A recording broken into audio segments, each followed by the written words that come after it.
2週間で271億円エンドフィールドやばすぎ。おはいえなし、最初に言っておきます。私はどちらかというと、名調信者です。しかも過去作未プレイなので、アークナイツという IP に対して別に思い入れありません。なんですけど、そんな私ですら、リリースから3ヶ月でエンドフィールドがやばいことになってんなって今更知ったので、今回それを共有します。どれぐらいやばいのか、やばさの源は何か、課題はあるのか、この3点で参ります。早速本編どうぞ。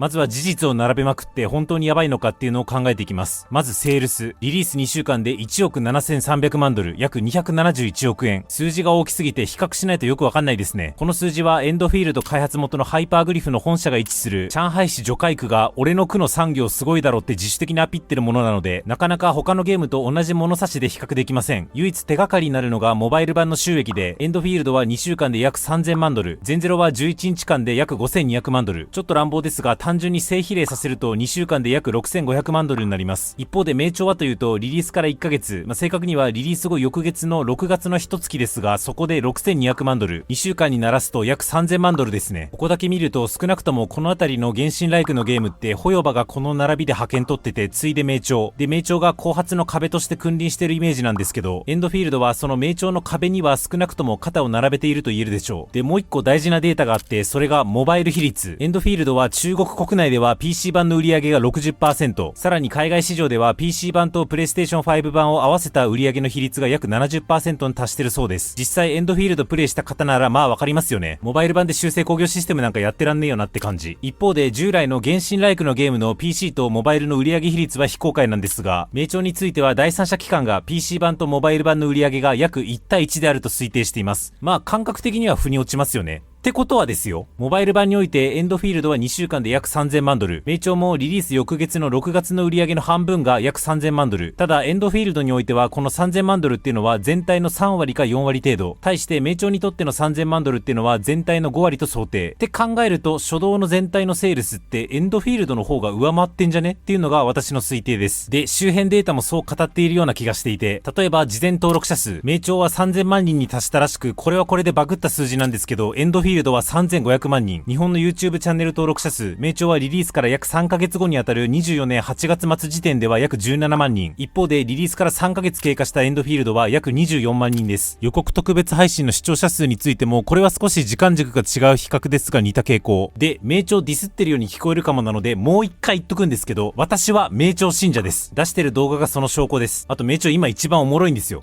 ただ、2週間で271億円なんて絶対値だけ出したとこでマジ何も意味ないんで、こういうのは比較行為をしないと示唆出しできないので、私がリッチに情報を捉えてる名調を引き合いに出してるだけです。正直今私が例示した指標っていうのはいくらでもお化粧できちゃう世界なので、単一指標をもとにどうこう語るのは危険なんですけど、複数の指標を化粧し尽くすのって難しいので、それらを横並びにしてみた結果、現時点でエンドフィールドはホヨバクラスとまでは言えないかもだが、少なくとも名調とは比肩、あるいは凌駕した熱量を伴ってるなっていうことを共有したく、各種定量情報をご紹介しました。ではエンドフィールドのヤバさを共有したところで、ここからはヤバさの源を考えていきます。先に言っておくと、私はエンドフィールドがなぜヤバいのかっていうと、ゲームが面白いからだとは思っていません。って言うとまた反感買いそうだからちゃんと言うけど、ゲームは面白いんですけど、ここまで勢いが伴っているのは面白い以外の要因なんじゃないかなと思っています。じゃあ何だと思ってんのか、3つ挙げます。1つ目、 IP 強すぎ問題。信頼貯金ってやつです。私は1年前まで名調どころかガチャゲー全般を毛嫌いしてたんですが、唯一複数の友人からそれでもやってほしいと熱烈アピールされてたのがアークナイツでした。ストーリーは重厚でシビア、バトルシステムの戦略性も高い、据え置きゲー原理主義者のお前も楽しめるはずだっていう論調ですね。なんかアークナイツファンって熱量高いんですよね。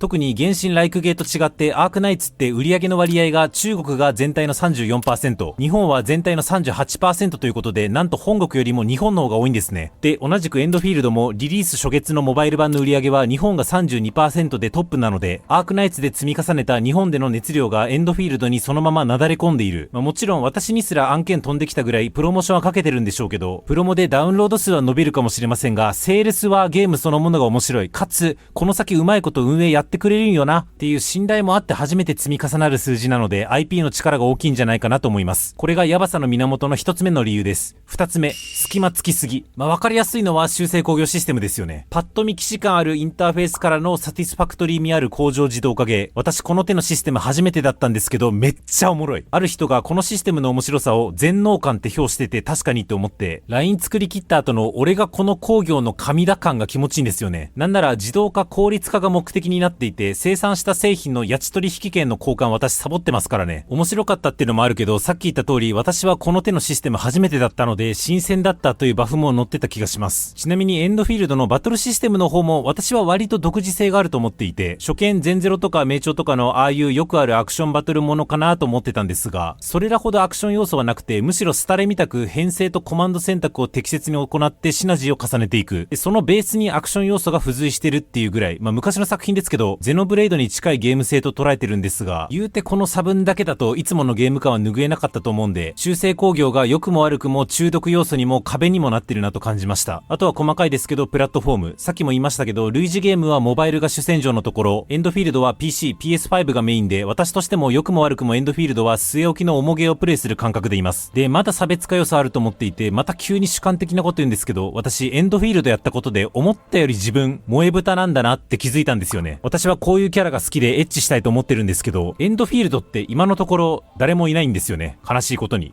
強いて言うならゾアンさんかな。でもママなんですよね。すいません。今言いたいのは私の性癖じゃなくて、原神みたいなセルシェーディングのアニメ調グラと、なんていうのかな。そういうキャラデザって興味死ぬほどあると思うんですけど、エンドフィールドの、なんていうか質感重視の 3D で私のような萌え豚にこびないデザイン、これもまた一つ新鮮に映る要素なのかなと。というわけで修正工業という異質なシステム、コマンド選択ライクなアクションバトル、 PC、PS5 でどっしり構えるプレイ体験、質感重視の 3D グラフィック、修正工業以外はそんなゴリゴリなド新規要素ってわけではないんですけど、既存のゲームとは軸をずらした要素が複数並ぶことによって相対として見ると違うポジション築いてるなって思える、この新鮮さが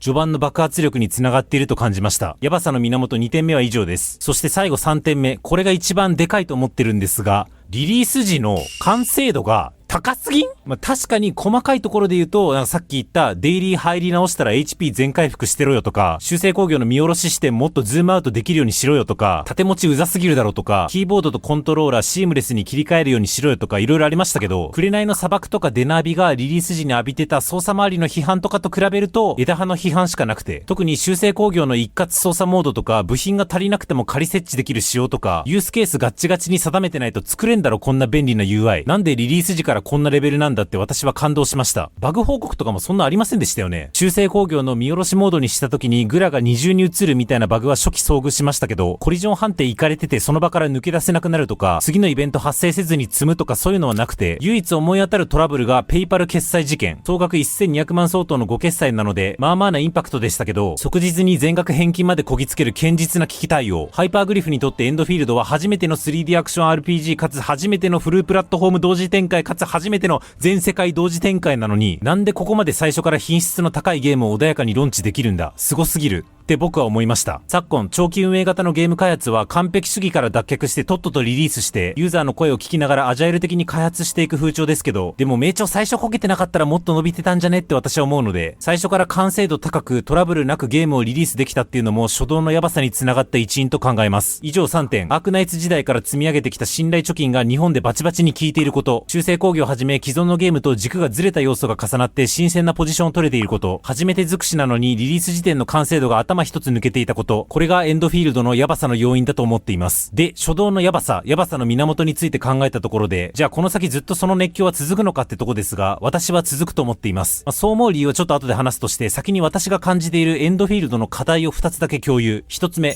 ガチャが渋い。エンドフィールドはガチャシステムが複雑であるがゆえか、他のゲームよりもガチャ渋い派と渋くない派が分断している印象があります。私3ヶ月前の動画でエンドフィールドってガチャ渋いって言ってて、なぜならシステムが複雑だから。日本のの税制度と同じでシステムが複雑っていうことは何か都合が悪いことを隠すためにそうしてるんだから、どうせ渋いっしょっていうめっちゃラフな理由ですね。で、今となってはキャラガチャ回すと武器ガチャ用のアイテムがついでに手に入るとか、そもそも明け繰りとか星4キャラも十分最適パーティーに入るとか、そもそも星6揃えないとクリアできないような高難易度が今ないとか、いろんな要素があって、あ、やっぱガチャ辛くないじゃんと一瞬思いかけて、やっぱガチャ辛い派に落ち着いてます。120連天井引き継ぎなしってのがかなりきつくて、ピックアップキャラを引ける期待値自体は90連天井すり抜けありのホヨバと比べて別にそんな高い低いないんですけど、高い低いないっていう話よりも、120連より石少ないけど一丁運試しに回してみっか。うわ、出ねえ、撤退っていう運試しムーブを肯定してくれないのが精神的にきつい。あと知人で今んとこ全キャラ迎えていて、レーバテインについては貫突してる人がいるんですが、その人すら追加課金なしで武器ガチャ全部引けてない状況。武器ガチャも結構シビアですね。ただここについては公式も問題として認識していて、ガチャシステムの見直しを言及しています。まあでもそもそもなんですけど、辛いっていうの気の毒っていうか、ステータス上昇幅が少ないから凸の圧力もほとんどないし、スキン課金も今のところないので、初手に迎えるキャラ、武器への収益依存度が高いと考えると、こんな面白いゲームやらせてくれんのに渋い言うのも微妙かなと思わなくもない。あんま課題って言わんでもええんちゃうと思いつつも、ただ運営が言及してるぐらいには不満として顕在化しているので、課題1点目として挙げました。課題もう1個、これはマジですごい主観的な話で恐縮なんですが、ストーリーがなんか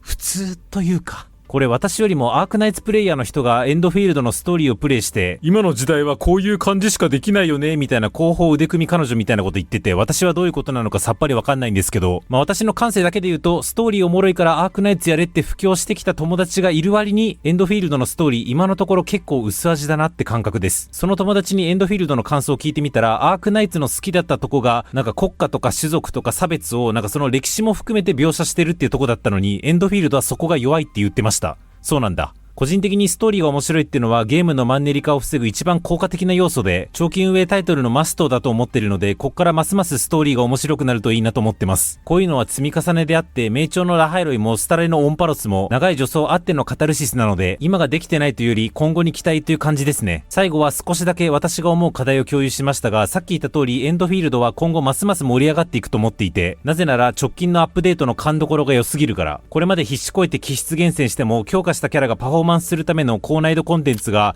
映像の記念碑って感じでしたが、満を持して高難易度が登場しますし、2人用高難易度コンテンツっていうのもキャラガチャの辛さを間接的に緩和する話ですし、修正工業周りの改善、電源落ちても一定時間予備電源で稼働してくれるやつとか、設備を修正工業エリア外でも作れるやつとか、どれもこれも分かってる感あるし、元がこんな面白いので、まあこれだけ改善策のベクトルも改善スピードも抜群であれば、この先の躍進は約束されたもんよなって印象です。皆さんはガチャ渋い派？渋くない派？ストーリー肯定派？微妙派？エンドフィールドのどこに勢いや課題を感じますか？ぜひコメントください。いろいろあってエンドフィールド関連の動画はリリース後3本だけ投稿してご無沙汰でしたが、実は裏でエンドフィールドめちゃくちゃやってて、明日からエンドフィールドの動画5本連続で投稿するので、未プレイの方、私と一緒に始めましょう。そして管理人の方、よろしければチャンネル登録お願いします。動画がに至らない小ネタはX で語ります。そちらもフォロー何卒おつげなし。